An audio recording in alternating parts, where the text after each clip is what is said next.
Red versus blue. God versus man. Son of Kolton versus Bats of Gotham. Batman v Superman. For about 8 minutes long.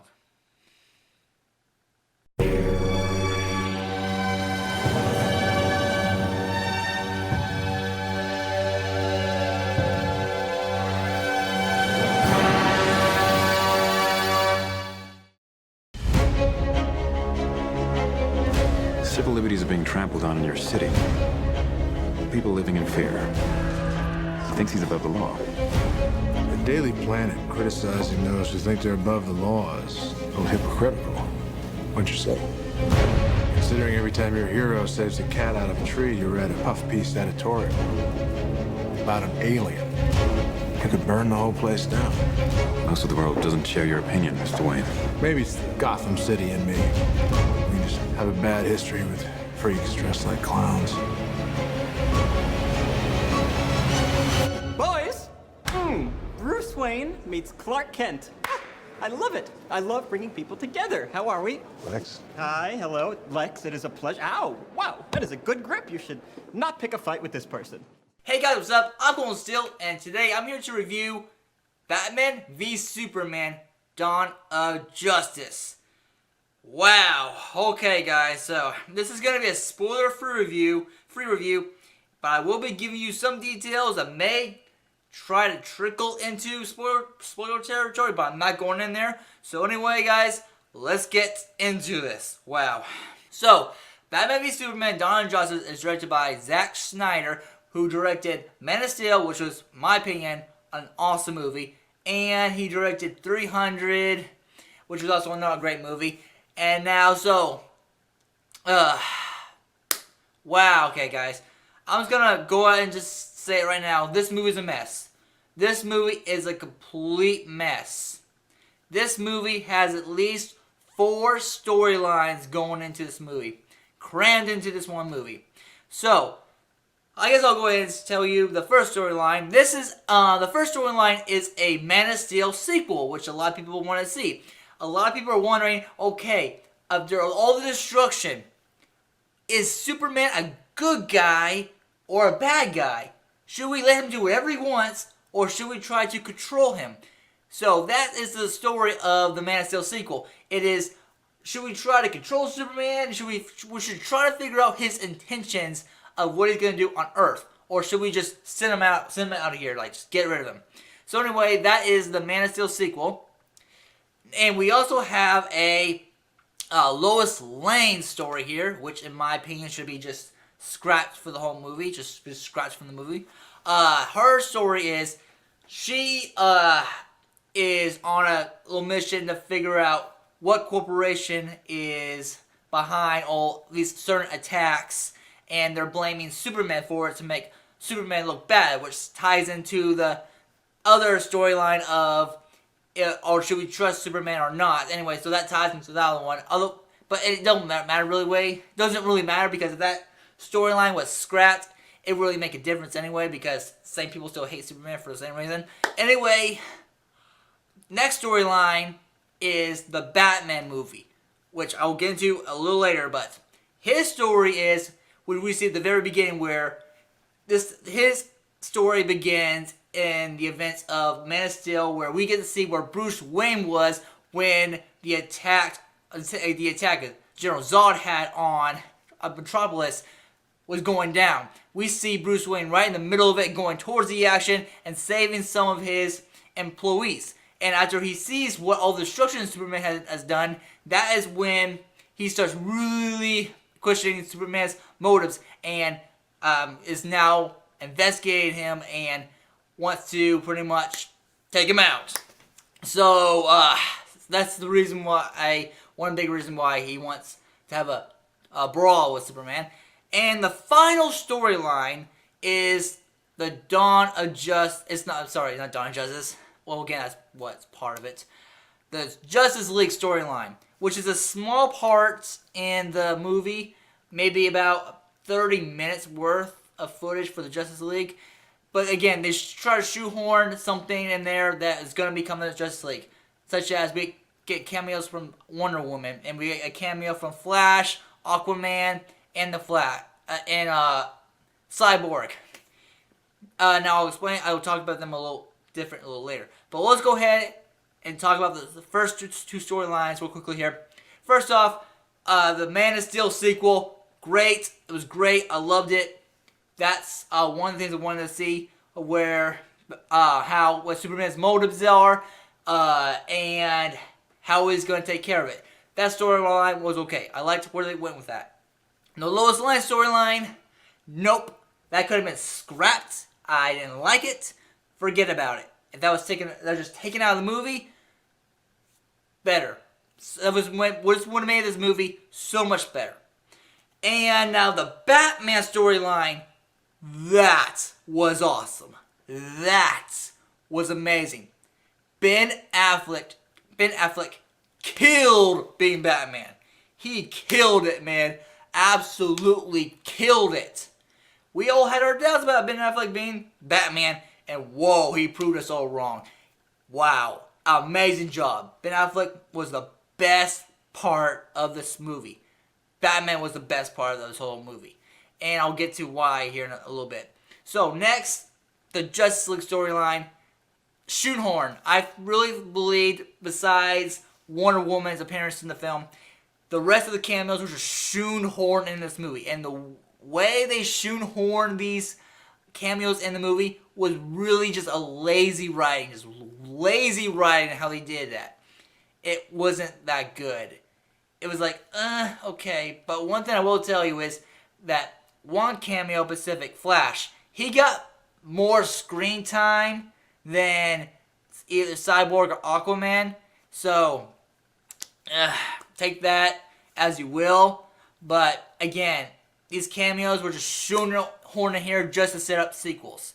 Just let you all know that. Now, before we go any further, let's go ahead and talk about Lex Luthor, who is played by Jesse Eisenberg, which in fact is not Lex Luthor, people. It is Alexander Luthor, who is Lex Luthor's son. Let's get that straight. Now, a lot of people are going to be either on the side of don't like the way he's doing the character, or I like the way he's doing the character. For me personally, I like what Jesse Eisenberg did with the character. It was really funny, actually, the way he was just saying his words and doing all the emotions like, oh, yeah. He's just crazy. It's crazy the way he was acting. I enjoyed his character. I thought he did an amazing job. Of course, a lot of people don't believe he did a good job at all. But for me personally, what I saw, I liked what Jesse Eisenberg did with Alexander Luthor's character. Even though I have not read the comic book, so I don't know really how his character is supposed to act. So, again, I just saw it for the first time. His comic book character first time on the screen. So, I don't really know his past. So, what I saw, I liked. And let's go ahead and talk about Superman. Of course, he did a good job in the film as well. But one thing I will have a problem of is he wasn't much in the film. Superman was not that much in the film, which was really surprising. It's more of a Batman movie than an actual Superman movie. So, no spoilers, but just that was a little disappointing for me. Batman had way more screen time. It was way more about Batman and Bruce Wayne than it was about Clark Kent and Superman. Amy Adams, again, she did a good job, but again, throughout the whole movie, she is the damsel in distress, and her storyline was just there, and it didn't need to be, so just cut that out. And Wonder Woman, who was played by Gal Gadot, I think that's how you say her name, Gal Gadot, whatever, she did an amazing job. A lot of people thought, I don't see her as Wonder Woman. I always saw her as Wonder Woman. I thought, well, okay, she's a good choice. I think she's going to kill it. And she killed it in this movie. She did an amazing job. Amazing job. Now, let's go ahead and talk about what everyone is talking about right now. The fight. Batman versus Superman. Oh, yeah. That was awesome. The fight is just amazing for 8 minutes. Again, a 2-hour and 30-minute movie has only an 8-minute fight between Batman and Superman. And the build-up to get to the fight wasn't that great. It doesn't really make sense. No spoilers, but just to let you all know, the build-up to this fight, a lot of it does not make sense. This movie has a lot of plot holes. I mean, a lot of plot holes. This movie was originally a 3-hour movie, but the studio cut it back to be 2 hours and 30 minutes. So I'm hoping they release an extended version that would fix a lot of these plot holes and actually make the movie have a lot of sense in it. But until then, again, the way the build-up to the fight was just not that good. I wish they did a whole lot better on the actual build-up. But the fight itself, whoa, yeah. Oh boy, it was good. Boy, it was good. It was good. And I kind of, you expect it the way the fight ends. You know how the fight's going to end. And the reason why Superman and Batman are fighting in the first place, we only know why Batman wants to go after Superman. But the reason why Superman wants to fight Batman, some are going to be on the side of, I don't like that, and some people are going to be on the side of, that was ballsy. I like that. I like that. I was on the side where, yeah, I like how they went that. They could have went a completely different way and really did some poor writing, and wow, it would have been really bad the way they got Superman to fight Batman. But the way they did it, I thought it was ballsy. I thought it was okay. I thought it was pretty good. Anyway, the fight, amazing. It ends the way you think it's going to end because we all seen the trailer, so we all know how the fight's going to end. And then we get to the Doomsday fight. So no spoilers how Doomsday comes about. Of course, never mind, you know how Doomsday comes about. From General Zod's body that Alexander Luthor makes. And the fight, it's a fight at the end. Let's just say this. The Doomsday fight was just a little bit better than the final fight there was in Spider-Man 3 with Venom. Let's call Doomsday a little bit better version of Venom. That's the kind of villain cameo I mean here. Doomsday did a little bit more than Venom did, but not much, really. So, yeah, Doomsday was in it, so Doomsday was in it. And let's just say the way they killed him off, I did not like how they killed him off. Now, I don't know how they do it in the comic books. I didn't read the comic books. But the way they played a Pacific card they played in this movie to kill Doomsday, I did not like. I'm like, come on, guys, come on. Could you not have been more original in the writing and think of a very clever way to take out Doomsday? Any other clever way? Nope. It is a very generic and not original and just pulled right out of a book kind of strategy that anyone could guess they would have done. And wow, I wish it would have went a different way. I was hoping they were going to go a different way, but they didn't, so oh well. And towards the end, the movie does take a turn that I was like, whoa, you actually went there. Okay, ballsy. That is a real bold move to go, Warner Bros. And DC. Really ballsy right there. If they actually fell through with their little thing they had going on, they almost had it throughout the movie. Towards the end of the movie, they almost completed what they wanted us to think and feel. But they did something at the end of the movie that destroyed that. That destroyed what they were going for. And I'm like, yeah, now that just, you shouldn't have put that in there now because now I don't care. I don't care at all now you just did that. Ugh, whatever. All you who's in the movie know exactly what I'm talking about. And the last thing I'm going to talk about, guys, is there are multiple dream sequences in this movie. I don't care if that's considered a spoiler or not. You should all know this before going in the movie. If you're the kind of person like I am who thinks that putting one dream sequence in a movie is okay. Like, I think putting one dream sequence in a movie is okay. But putting like 5 or 6 of them in a movie, no. They do that. And to let you all know, most of these dream sequences are sequel setups. Let you all know that. Sequel setups. That is not okay with me.